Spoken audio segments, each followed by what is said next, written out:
I try to kind of show, a lot of people kind of get intimidated by the act of drawing, and I just try to kind of show that a lot of times we all know how to draw. It's just like sometimes we psych ourselves out. And to me, if we're going to draw like a Batman head, if you can draw these lines, you can draw Batman. And it's just a matter of putting them in the right spot. So.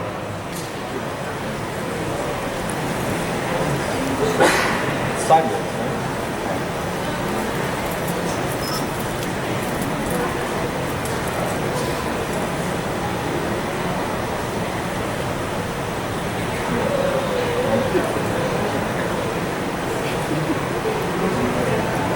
I was going to do this in Photoshop and then move the lines around. It doesn't work so well on paper. But so basically, when you draw a head, they teach you to draw like an oval, like an egg shape. And that's usually where I start. And when I was a kid, I rarely did this. I just kind of started drawing. But as you got older and as you learn more, you realize there's a reason why they teach you to do it this way. And it's all about,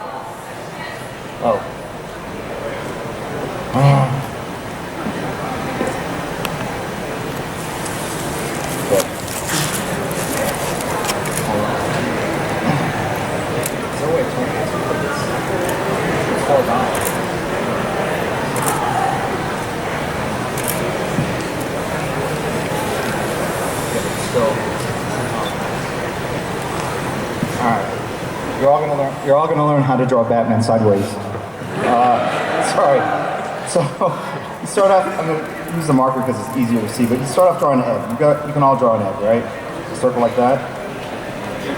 Okay. And then we're gonna do a 3/4 shot, which means that the head is turned slightly this way. So the center line. If you were looking at an egg straight on, that would be the center line, right? So this line is gonna go right here. So we've taken the egg and turned it a little bit. And then you kind of divide into thirds, right? You have the 2 ears. You're halfway there. Anyway, and then for his neck, you just think of like a cylinder. And if there's a cylinder like this, you can draw that, right? You put that right underneath there. But you offset it a little bit so that that chin sticks out, right? So the ear basically goes between these two lines here. Put that as a circle. The forehead. Think of like a house that has like an awning like this, right?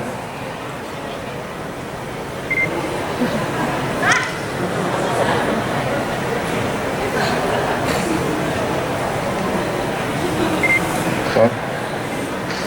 You don't have to do this much detail, but.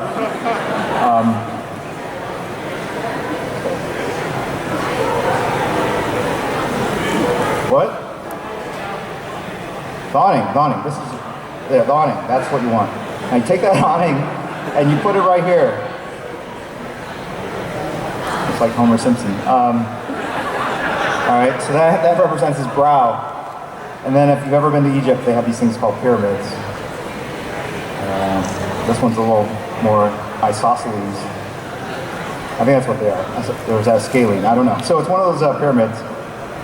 You can draw that, and you just take, it's just like Mr. Potato Head, right? And then you pop that right here, right? There, on that center line. Okay? Drop that line, that's the cowl. And then the mouth here, eyes underneath here.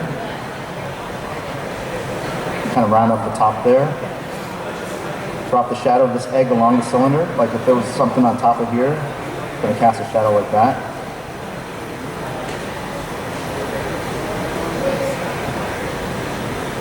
This awning casts a shadow. If there's a light source right, if there's a light source here. This awning casts a shadow like that. Okay, it's getting closer. Anyway, and then this pyramid, it sticks out. It casts a shadow that's almost like the mirror image of it underneath. And then where the lip goes, imagine like some salami. Okay.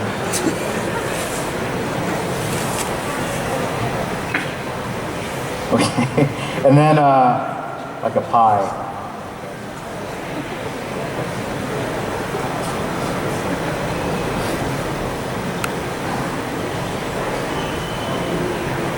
That's my pie, okay? So this is the lower lip, and that pie is your chin, all right? So if you put light on this salami, the shadow's gonna bend, and it's gonna actually curve like this, right? Because the roundness of the pie forces the shadow to kind of go up, right? If this was a flat pie, the shadow would be like that, but because it's round, that shadow is gonna go like that. So we're gonna put that shadow right there. There's his lower lip. And then the ear, a lot of times I'll just put the light source behind the head, and the ear, it's almost like a door that sticks out a little bit off the head. Right?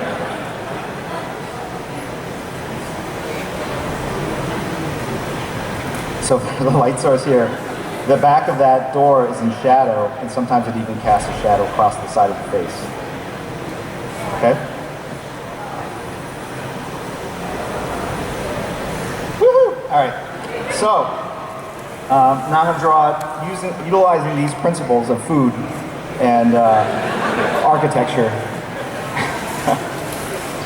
All right, Batman. Sure.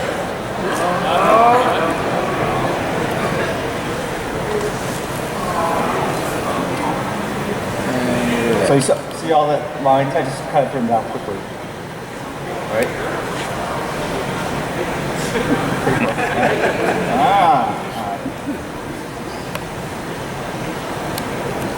This marker is almost dead.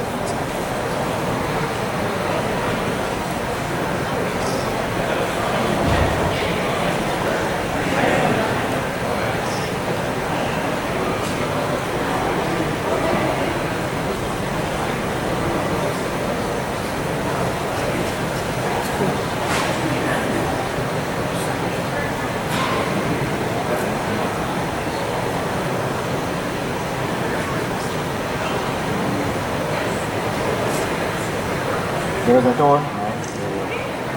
There's that cylinder.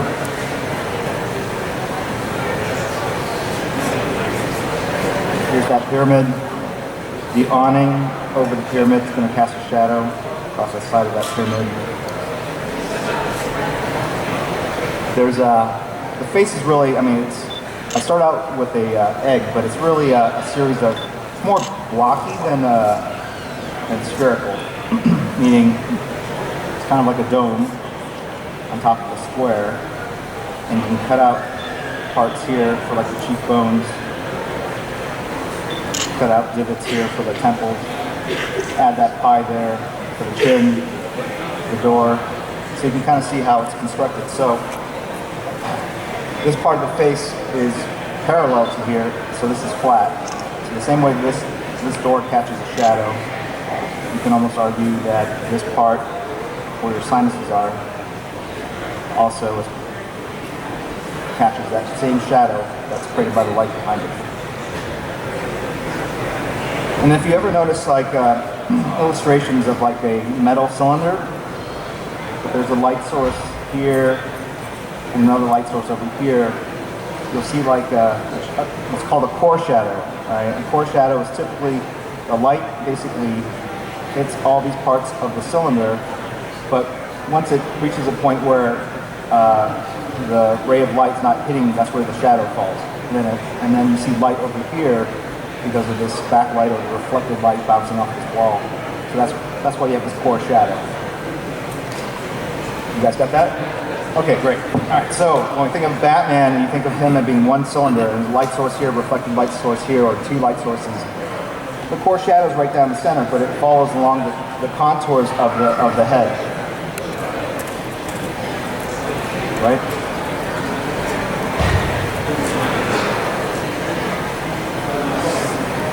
Same thing with the neck shadow. It's basically this cylinder with a core shadow. And the reason why it's in an angle is actually that neck part You have these muscles here. I don't know what they're called, but we all have them, and they basically go from that part of the head down to your the middle of your collarbone. Your Adam's apple sits there, and then you have a bunch of tendons and other things that go along here.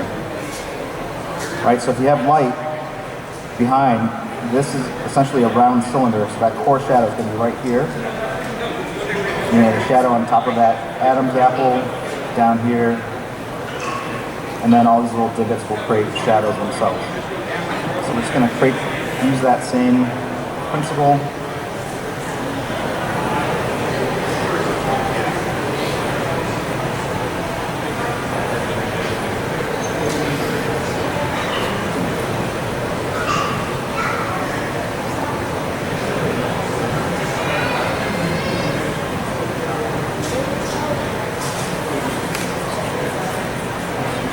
So basically, I did this pretty quick, so it's loose, and then I'm just going to basically tighten it up.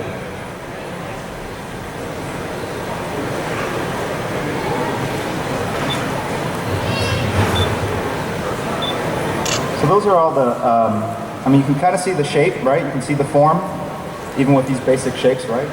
It's a little rough. But I'm basically putting the, what's called core shadows that are created by the light source, and all these shadows basically fool the mind into thinking that this is three-dimensional. The same way if I draw an apple, okay, it's very 2D and flat, but now if I cast a shadow like this, right, it feels more three-dimensional. And then maybe I'll even like render a little bit here to kind of create that shadow, and maybe like a little bit, whatever. So you can do the same thing with this Batman head. You can now go in, and once you've got the core shadows, you can render out to make it feel more round and add some details. The same way we have the shadow here on this plane of the face, you could kind of do that right here too.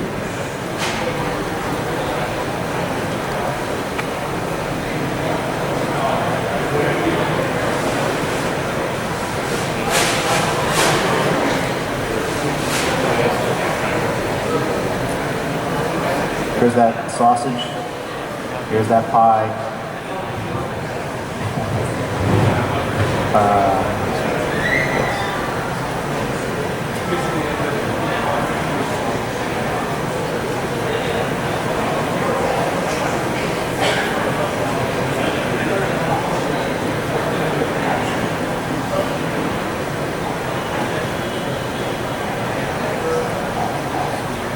Sometimes I'll cross-hatch through like that, and basically what it does is it creates values of gray. If you were drawing with the side of a pencil, you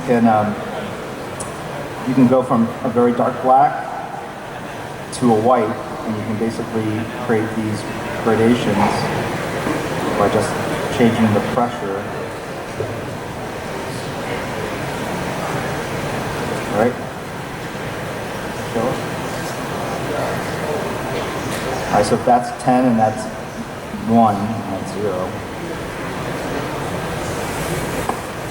Since we can't, well, now with scanners you can actually produce gray values, but in the old days they would just take a photograph of art, and so gray values would not show up. So everything had to be black and white. It had to be digital, 1 or 0. So it had to be black or white. And so to create that same gradation, you would crosshatch. So that's what those lines represent.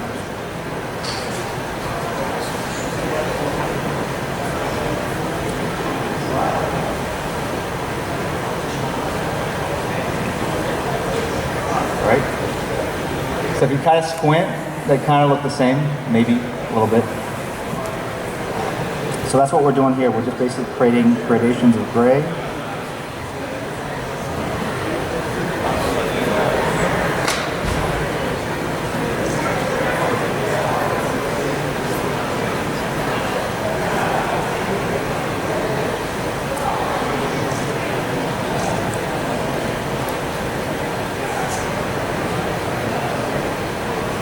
And these lines here, there's a kind of a jowl thing that goes on between the chin and the sides of your face. And that's from the skull, I think.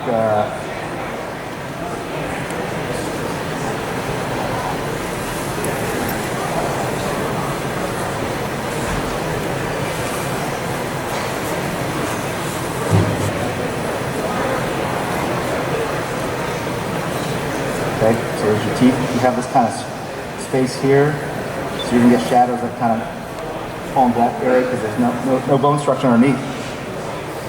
Here, Ghost Rider. That's better. Thank you, thank you.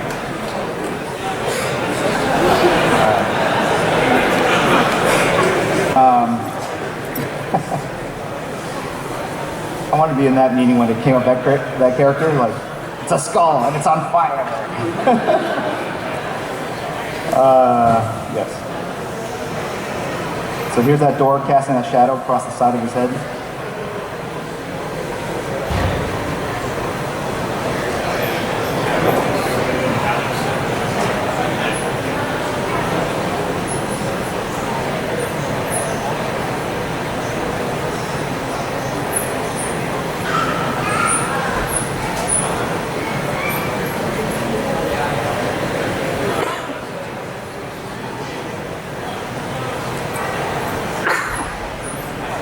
Your collarbone here, it creates a shadow, and you can see you can actually draw things without actually drawing the outline of them. You just suggest the shape by drawing the shadow underneath. So a lot of people, when they'll draw hair, they will try to draw every strand of hair, and it actually looks very kind of unrealistic and wiry. But if you create kind of like a mop of hair, and do the shadows of the major clumps of the hair, you get something that reads more like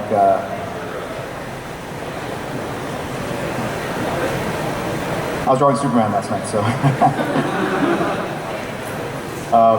you get something that reads more like hair, even though you're really just drawing the shadows of the hair itself. Right? Same way if you draw like every eyelash, it looks super creepy. Marilyn Manson. So when you draw an eye, kind of do that thick line that represents upper lash, lower lash, and then I just kind of simplify, and it's almost like it's like a graphical representation of eyelashes. It's just like a little app symbol on your phone, right? You know what it means. Even though I'm not drawing it per se.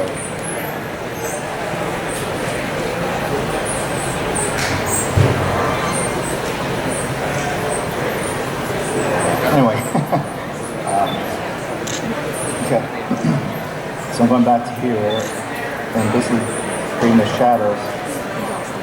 It's that pout, it's that sexy Batman pout that he does. Yeah, you know what I'm talking about. Yeah.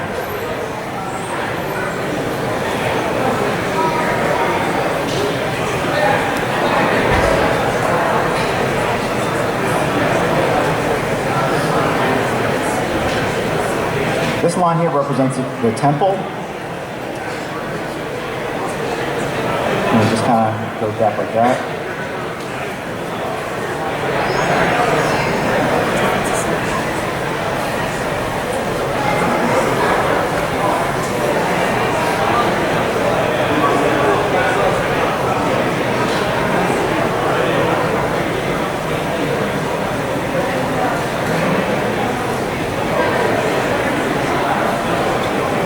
And then now it's just all about calibrating the gray values. What I was showing here before with that, it's just about kind of squinting and looking at the piece and seeing what areas that look too dark or too light.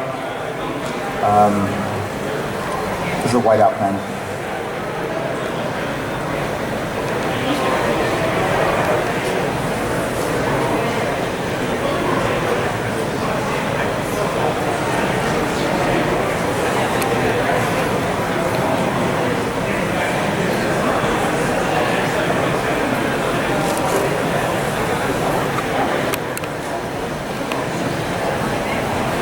Okay, so I'm going to just give this away. It's, as you can see, it's fairly rough.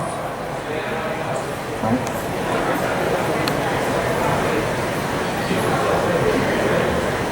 And sometimes I'll put these lines in the back.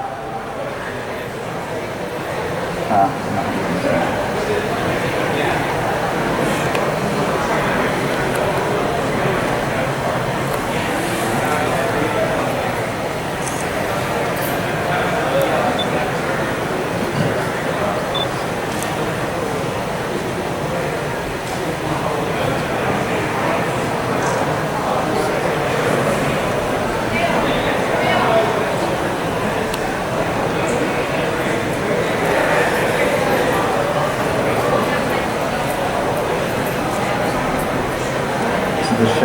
whole thing casting a shadow on his upper body.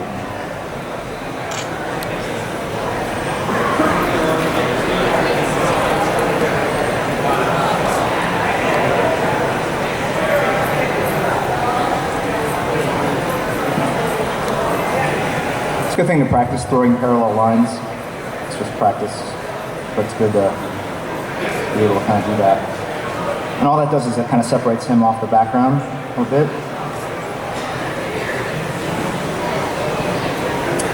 All right, so I'm gonna give this away to the first person that can show me a midnight ticket receipt for Man of Steel. Oh man, I don't know.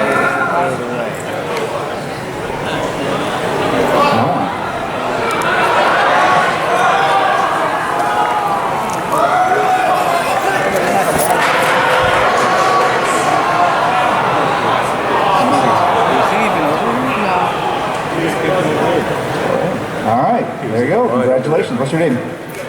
Trevor?